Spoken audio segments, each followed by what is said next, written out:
Welcome to another edition of Colonel's Corner.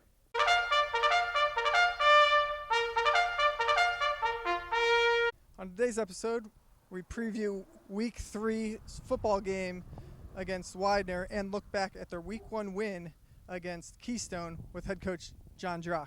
Jon, thanks for joining us. Thanks, Mark. Jon, can you talk a little bit about Week 1, what went for the Colonels in that win over Keystone? First on offense, Isaiah Rodriguez, first career start, had a big game, was named the MAC Offensive Player of the Week, 217 passing yards, 3 total touchdowns for him. Yeah, I thought he did a nice job of managing the football game. He made some really smart decisions. He didn't force anything that needed to be forced, and he made a lot of really good throws. You know what I mean? I think as a first-time starter, that's what I was looking for out of him, was just his level of comfortability, his ability to manage our offense and put guys in positions to go make plays. Then he put the ball where it needed to be, and I think our offensive line and Elijah Jules, and there's some other guys in that mix that made a lot of plays for him that allowed him to be as comfortable as he was. And on the defensive side, also won the MAC Player of the Week with Angel Ramos with his big game, 3 tackles for loss, 2 sacks, forced fumble that resulted in a touchdown.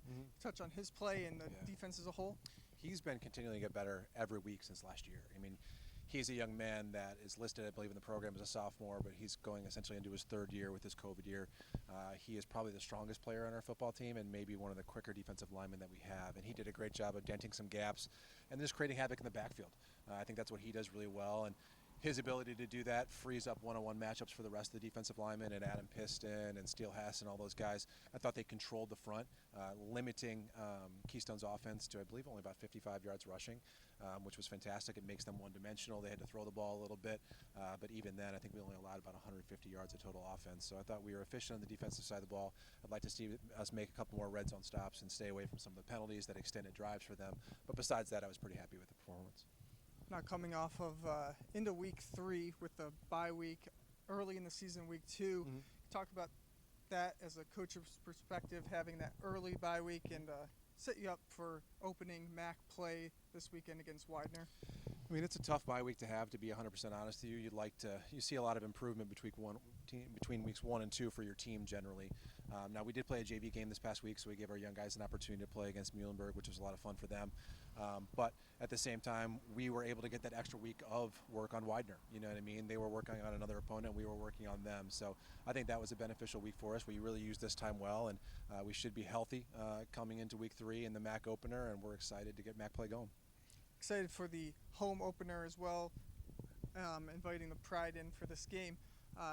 Just talk a little bit about the preparation for all 3 phases and your expectations for this home opener and MAC opener. For sure. I mean, they're a very good football team. They're coming in 1-1 off a big win this past week. I think they have a sophomore quarterback who has continually grown from week to week. You could see his progression from week 1 to week 2.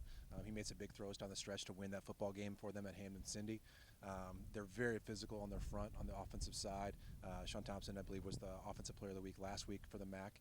Did a fantastic job. I think he ran for like 157 or something like that. So he's a powerful, strong running back. He was a good player for them last year as well. And then they have the ability to stretch you on the edges with their veteran receiving core. On the defensive side of the ball, their front 7 return quite a bit of depth there. All 3 linebacker level players return. The defensive line has about 2 or 3 starters back from last year, and that's a physical group that controls games up front, limiting teams to make them one-dimensional, and that's what we're going to kind of have to overcome, I believe, this week. Special teams-wise, they're efficient in their special teams. Very good punter that can really directionally kick and does a great job of placing the ball. I think he has 2 or 3 kicks already inside the 10, so those are field position things that really make big differences for teams. And for us, I mean, we've focused on ourselves. You know what I mean? We've corrected some of those mistakes I think that we made in week 1, and we're looking forward to show that in week 3 this week. Great, Jon. We look forward to watching it on the field this week in the home opener.